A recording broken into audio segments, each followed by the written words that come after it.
সুন্দর পৃথিবীর শ্রেষ্ঠ জায়গা মসজিদ, সভাপতি সুদখোর, সেক্রেটারি ঘুষখোর, বসাইছে কারা? জনগণ। কি দামি মানুষ, কি দামি টাকা আছে, কত ঠিক মতো নামাজ পড়ে না, ওর দিকে তাকায় লাভ নাই, টাকা দিবে বাস। এই জন্য মসজিদ বাড়ছে, মসজিদ সুন্দর হয়েছে, কলব সুন্দর হয় নাই। আল্লাহ হেদায়েত দান করুন।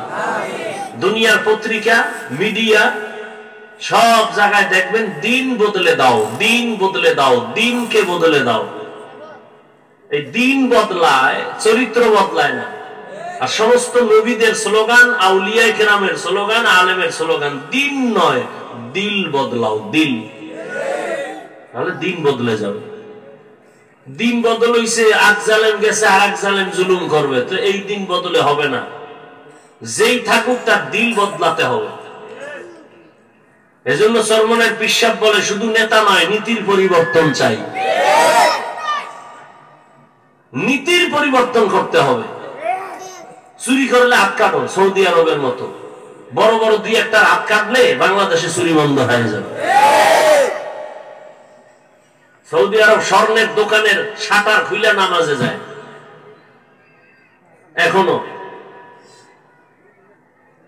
এখন ওই দুনিয়াদার আসছে মনে হয়, এখন এই আইনগুলো উঠাই দিতেছে। আশ্চর্য হওয়ার কিছু নাই, কিয়ামত তো হতে হবে, আকাম তো বাড়াতে হবে। দেখেন না, হেলিকপ্টারে আনছেন দিনের স্বার্থে, প্রবাসীরা টাকা দেয়। এই জন্য আমিও, যেহেতু মানুষের টাকা বেশি হয়ে গেছে, রাখার জায়গা নাই, সুইস ব্যাংক লাগে টাকা রাখতে, তো দিনের স্বার্থে যেহেতু দেয় তো একটু যাই। কষ্ট হলো, কত কষ্ট, কণ্ঠ আর কত বাজানো যায়। 1 ঘন্টা 4 ঘন্টা কথা বললে মানুষের ব্রেন ঠিক থাকে না, টাইম মতো ঘুম হয় না, খানা হয় না। তো কি হইল, পুরুষের চেয়ে মহিলা বেশি, বেপর্দা বেশি। কি মহিলারা সব, পুরুষ সব সমানে বেপর্দা। ওয়াজ হইলো পর্দা ঠিক রাখো, নামাজ ঠিক রাখো, সব ঝামেলা। এই এত মানুষ এখানে বসা, অধিকাংশ মানুষ চেহারা দেখলে বোঝা যায় জোহরের নামাজ পড়ে নাই, পাগল হয়ে গেছে ওয়াজ শুনবে। আসর পড়বি কিনা তারও খবর নেই। আল্লাহ আমাকেও হেদায়েত দান করেন, আপনাদেরকেও হেদায়েত দান করেন। আমি আপনাদের পরিচিত একটা সূরা তেলাওয়াত করছি, মনে আসেনি? কি কোন তো? মাশাআল্লাহ, ওয়াল আসরে সূরাটা। পুরোটার ব্যাখ্যা না দিলেও খুব সংক্ষেপ 2-4টি কথা বলবো, যেহেতু বাতাসের টাইম তো আর আমাদের হাতে নির্দিষ্ট না। ওরা যে টাইম আমাকে দেয় ওই টাইমই আমার শেষ করতে হবে। তো 15-20 মিনিটে যতটুকু পারি এই সূরার উপরে 2-1টা কথা বলবো। এতক্ষণ যা বলছি এটিও খুব ফাও কথা, হ্যাঁ? আল্লাহ আমাদের হেদায়েত দান করুন। ওয়াল আসর, আসরের শপথ। ইন্নাল ইনসানা লাফি খুসর, দুনিয়ার সমস্ত মানুষ জাহান্নামী। ইল্লাল্লাযীনা আমানু, যারা ঈমান আনবে, ওয়া আমিলুস সালিহাত, আমলে সালেহ করবে, ওয়া তাওয়াসাউ বিল হক ওয়া তাওয়াসাউ বিস সাবর, যারা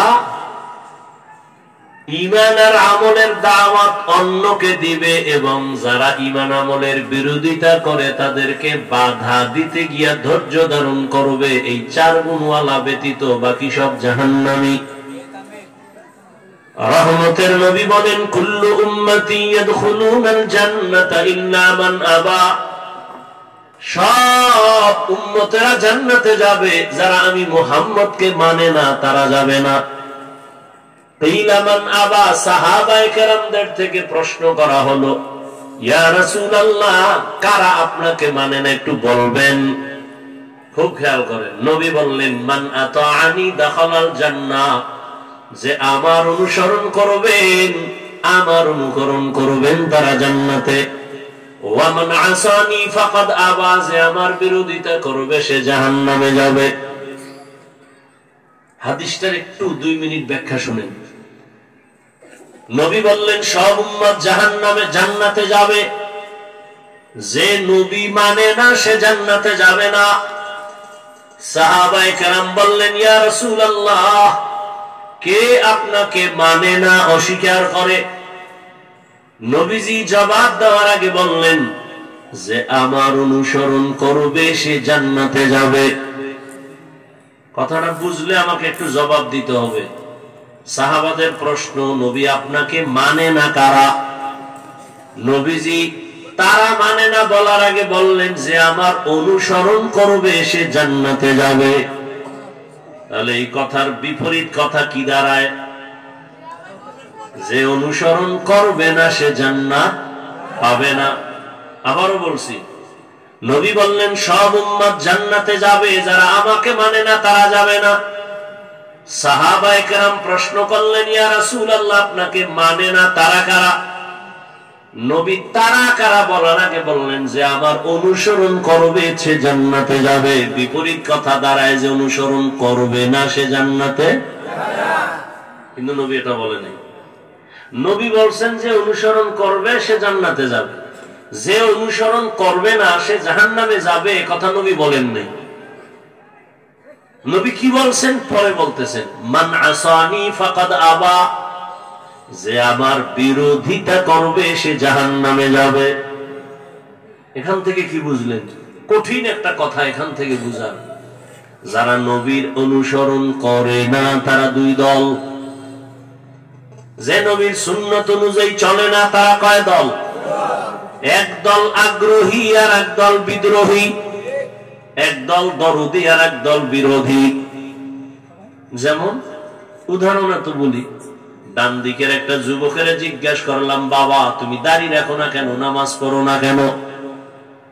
আমার যুবক ভাই বললেন, হযরত মনে চায় দাড়ি রাখবো, নামাজ পড়বো, পারি না, দোয়া করবেন, চেষ্টা করব। কি বুঝলেন? দরদি না বিরোধী? বিরোধী। দরদি। আগ্রহী না বিদ্রোহী? বাম দিক থেকে একটা যুবকের বললাম, বাবা নবীর আদর্শে দাড়ি রাখো না কেন, নামাজ পড়ো না কেন? আমার কথাটা শেষ না হতে বিদ্যুতের গতিতে বলল, দাড়ি না রাখলে অসুবিধা কি? দরদি না বিরোধী? আগ্রহী না বিদ্রোহী? নবীজির আদর্শ মানার বেলায় বিদ্রোহীর আর এক নাম তাজা বেঈমান। কি বুঝলেন? আবারও খুলে খুলে বলতেছি, যে লোকটা দাড়ি রাখে না তাকে গালি দেওয়া যাবে? খুব মনে রেখেন ভালো করে। অনেকে সিসি করে, কিছু বুজুর্গ আছে, মূর্খ বুজুর্গ, এরা একটু নামাজ টামাজ পড়তে পারলে, তাবলিগ টাবলিগ করতে পারলে আলেম গোস হয়ে বাজে। বেনামাজি দেখলে সি সি সি।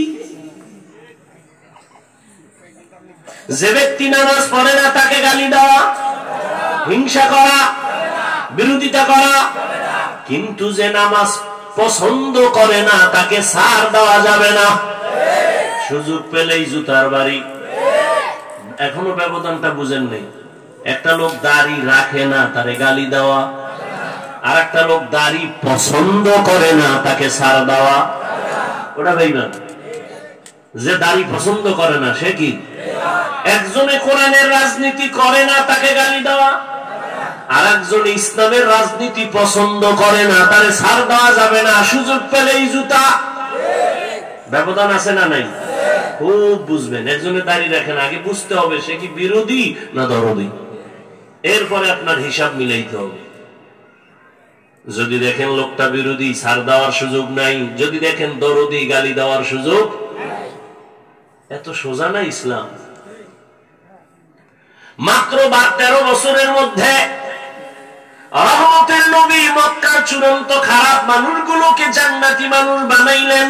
মাত্র 13 বছরের মেহনত। কারণ 40 বছরে তো নবী কোনদিন দাওয়াত দেন নাই, নামাজের কথা নাই, রোজার কথা নাই, কালেমার কথা নাই। 40 বছর পাইয়া যাওয়ার পরে কোরআন আসছে, এবার নবীর দাওয়াত শুরু। তাহলে নবীর 40 গেলে থাকে কয় বছর? 23 না? তো মক্কায় 13, মদিনায় 10। মাত্র 13 বছর। মক্কার মানুষ কত খারাপ, বাইতুল্লাহ চারদিকে নারী পুরুষ উলঙ্গ হয়ে তওয়াফ করে, কোন পশু জবাই করলে রক্ত বাইতুল্লাহর দেওয়ালে মাখে আর সেটা কবুল হয়ে যাবে।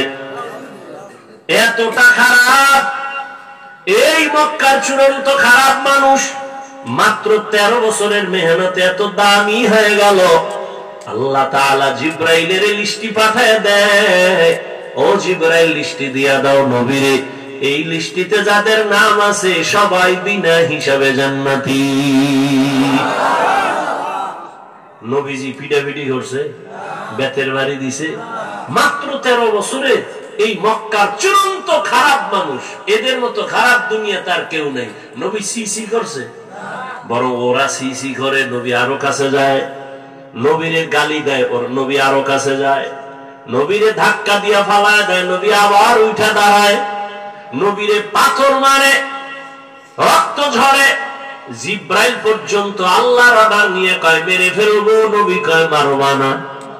আর তুমি নবীর উম্মত, তোমার চরিত্র কি? নবী বলেন, ভাই জিব্রাইল ওদের মারিও না, ওরা আজকে আমারে চিনে না, একদিন চিনবে, দিনের বড় লাভ হবে। ওমর আসতেছে তরবারি নিয়ে নবীরে জবাই করবে। নবী বাইতুল্লাহর পাশে গোপনে একটা জায়গায় বসে 39 জন মুসলমান নিয়ে নবী দিনের কথা বলতেছেন। গোপনে পাহারাদার একজন, বাইরে আছে 2 জন। ওমরের দেখা সাহাবী বলেন, ইয়া রাসূলুল্লাহ দুশমন আছে, বলেন এখনই সাইজ করি। নবী বলে, কিছু বলবা না, রাস্তা খুলে দাও আমার কাছে আসার জন্য। নবীর এক নজর দেখার পর 27 বছরের যুবক তরবারি ফালায় বলেন, নবী আমারে কল্লা কেটে দেন, তবে আগে কালেমার রশি গলায় লাগায় দেন। ইহুদি তরবারি নিয়ে দাঁড়ানো, নবীও সামনে, আর কেউ নাই। ইহুদি কয়, আব্দুল্লাহর ছেলে এইবার যাবা কই? তরবারি দেখছুনি? কয় দেখছি, কল্লার উপরে মারলে তোরে কে ফিরাইবে? নবী কয় আমার আল্লাহ। নবী আল্লাহ কওয়া মাত্র ইহুদির তরবারি হয়ে গেছে, কাঁপতে কাঁপতে। নবী উঠায় কয়, এই বেঈমান তরবারি কই? কয় মুহাম্মদের হাতে। কয় আমি যদি মারি কল্লার উপরে, তোরে কে ফিরাবে? কয় আমারে কেউ ফিরাবে না। কয় আল্লাহ ফিরাবে। কয় যদি কই আল্লাহ ফিরাবে তো কালেমার আর বাকি কি? তো কালেমাই পড়ায় দাও। ইমামুল আউয়ালিনুল আখিরিন বাহরে সাদকা রাহমাতাল লিল আলামিন সাইয়্যিদুল কাউনাইন খাতমুল মুরসালিন আখিরামত বুদে ফখরুল আউয়ালিন। আল্লাহ পাক বলেন, ওয়াল আসর, আসরের শপথ, ইন্নাল ইনসানা লাফি খুসর, দুনিয়াতে যত মানুষ আছে সব জাহান্নামে যাবে। আল্লাহ কসম খেয়ে কইতেছে, কসমের কথা গুরুত্ব আরো বেশি না? আল্লাহর কসম খাওয়া লাগে না, খাইলেন কেন এই বিষয়ে কথা এখন বলার সুযোগ নেই। কসম খায়া গুরুত্ব বাড়ায়া বলতেছেন, নিশ্চয়ই কসমের দ্বারা তো গুরুত্ব বেড়ে গেছে। আবার আল্লাহ তাকিদ দেয়, ইন্না, নিশ্চয়ই। কসম এক তাকিদ, আবার ইন্না আর এক তাকিদ, আবার লাফি খুসরের লাম আর এক তাকিদ। নিশ্চয়ই, অবশ্যই মানুষ, দুনিয়ার যত মানুষ সব জাহান্নামী। এতগুলো তাকিদ দিয়ে কথা বলছেন, দুর্বল না সবল? কঠিন কথা। আসরের শপথ, নিশ্চিত অবশ্যই সব মানুষ জাহান্নামে যাবে। কার কথা? আল আসর ইন্নাল ইনসানা লাফি খুসর। আল্লাহর কথা মিথ্যা হবে? তা নামাজ রোজা করে লাভ কি? আল্লাহ কসম খাইয়া তাকিদ দিয়ে কয় সব মানুষ জাহান্নামে যাবে, একজনও বাদ নাই। এই পর্যন্ত বয়ান শুনলে আর নামাজ রোজার দরকার আছে? আল্লাহ কসম খায় কইছে সব মানুষ জাহান্নামে যাবে, তার দাড়ি দেখে লাভ কি? নামাজ পড়ে লাভ কি? কথা শেষ না, সামনে আরো আছে। আর আশেকে রাসূলরা নবীটা হইনা তো লাভ দিবে। নবী কি কইছে? সব উম্মত জান্নাতি, তাহলে আর নামাজ না পড়লেও সমস্যা নেই। নবীও কিন্তু বেড়া দিয়ে রাখছে। আল্লাহ বলেন সব মানুষ জাহান্নামে যাবে, কিন্তু 4 গুণওয়ালা মানুষ জান্নাতে যাবে, জাহান্নামে যাবে না। নবীও বলছেন সব উম্মত জান্নাতে যাবে, কিন্তু যারা আমারে মানে না তারা জান্নাতে যাবে না। 4 গুণওয়ালারা জান্নাতে যাবে, ইল্লাল্লাযীনা আমানু ওয়া আমিলুস সালিহাত। 1 নাম্বার 4 গুণের যারা ঈমানওয়ালা, নেক আমল করবে তারা জান্নাতে যাবে। 4 গুণওয়ালা, মাত্র 2 গুণ, আরো 2 গুণ আছে না? খুব খেয়াল করে। 1 নাম্বার গুণ ঈমান, 2য় গুণ নেক আমল। এই 2 গুণের সম্পর্ক আল্লাহর সাথে, বান্দার সাথে। বাকি 2 গুণ হলো বান্দার সাথে বান্দার। প্রথম 2 গুণ আল্লাহর হক, পরের 2 গুণ বান্দার হক। ঈমান আনবেন কার উপর? আল্লাহ। নেক আমল করবেন, আল্লাহর হক। বাকি আরো 2 গুণ আছে। ঈমান আমলের দাওয়াত অন্যকে দেওয়া লাগবে। যারা ঈমান আমলের বিরোধিতা করে তাদের বাধা দেওয়া লাগবে। এবার আপনার ঈমানও আছে, আমলও আছে, জান্নাত পাবেন না, বান্দার হক আদায় করছেননি, ঈমান আমলের দাওয়াত অন্যরে দিছেননি, যারা বিরোধিতা করে বাধা দিছেননি। অন্যকে বলে 1 নম্বরে আপনার আহাল। 1 নম্বরে কি? মা বাবার জন্য সন্তান আহাল, স্বামীর জন্য স্ত্রী আহাল, শিক্ষকের জন্য ছাত্র আহাল, মুসল্লি ইমাম খতিবের জন্য মুসল্লি আহাল, মেম্বারের জন্য ওয়ার্ডের মানুষ আহাল, চেয়ারম্যানের জন্য ইউনিয়নের মানুষ আহাল, সরকারের জন্য গোটা দেশবাসী আহাল, আর উলামায়ে কেরামের জন্য উম্মতে মুহাম্মদী সবাই আহাল। আল্লাহ বলেন ইয়া আইয়ুহাল্লাযীনা আমানু কু আনফুসাকুম ওয়া আহলিকুম নারা আকুদুহান নাস ওয়াল হিজারা আলাইহা মালাইকাতুন গিলাযুন শিদাদুন লা ইয়াসুনাল্লাহ মা আমারাহুম ওয়া ইয়াফআলুনা মা ইউমারুন।